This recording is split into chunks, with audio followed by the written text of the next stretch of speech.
Mae'n gyda fi problem fan yma.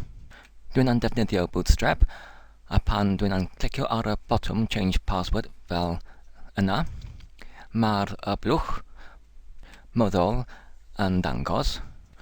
Ond hefyd, pan dwi'n yn clicio ar y bottom yn y blwch moddol fel yma,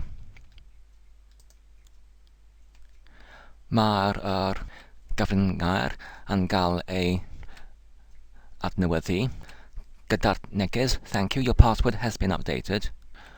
Ond y problem yw dwi ddim yn eisiau yr blwch moddol i ddiflannu cyn mae'r neges yn dangos, achos os ydyw unrhyw fath o'r ffyddliant yn yr adnewyddiad o'r data, dwi'n eisiau blwch moddol i aros ar y sgrin. Wel, i wneud hynny, dwi'n yn gallu mynd yn ôl i'r cod HTML ar gyfer y bottom, ac wedyn dwi'n gallu anachiogi yr penodiad data cysylltnod dismiss drwy alenwi i fod yn anilys. Felly, os dwi'n mynd yn ôl i'r dudalen, ac unwaith eto clicio ar y bottom, a clicio ar y bottom change password mewn ôl, mae'r neges yn dangos, ond mae'r blwch nawr yn aros ar y sgrin. Ond y problem yw, dwi'n nawr yn eisiau y blwch i ddiflannu wedi dangosiad o'r neges. Sut i wneud hynny? Wel, dyma'r llinell yn y codtaliad sydd yn dangos y neges.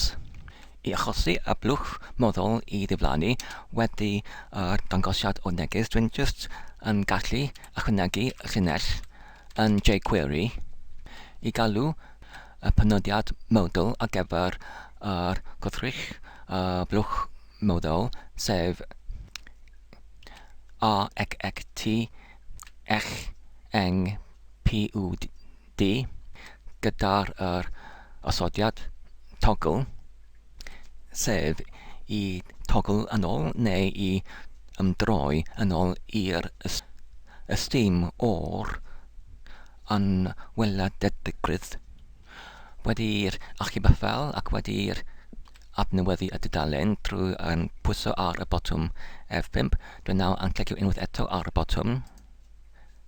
Dwi'n mewnbynnu yr data newydd. Dyma'r neges. Ond y problem nawr yw mae'r tirlun dywyll neu clywed yn aros ar y sgrin. Sut felly i gael gwared o'r cefndir dywyll? Wel, dwi'n wedi archwilio ar gyfer amrywaith o'r atebion ar gyfer y problem yma ar y rhyngrwyd, ac un ohonyn nhw yw fan yma. I galw y gwrthrych ar gyfer yr blwch moddol drwy penodiad moddol, ac wedyn i osodi penodiad backdrop yn y penodiad moddol i'r gwerth false, fel hynny. Felly wedi achub y ffel ac adnewyddu y dudalen, beth yw yr canlyniad o hynny?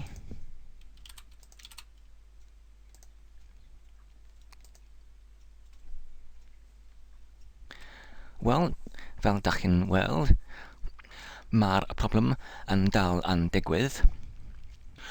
Doedd dim y datrys hwn yn gweithio.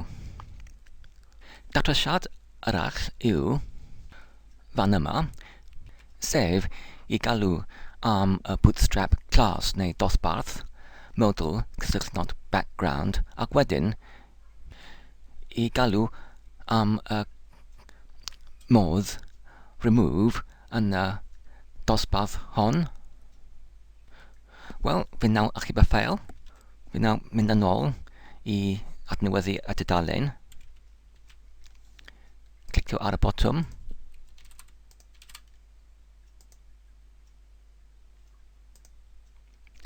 A dyna ni. Mae'r problem wedi datrys. Felly, os ydych chi'n ffeindio pan ydych chi'n achosi blwch moddol I ddiflannu, mae'r tywyll neu cefnlun, glwyd neu dywyll yn aros.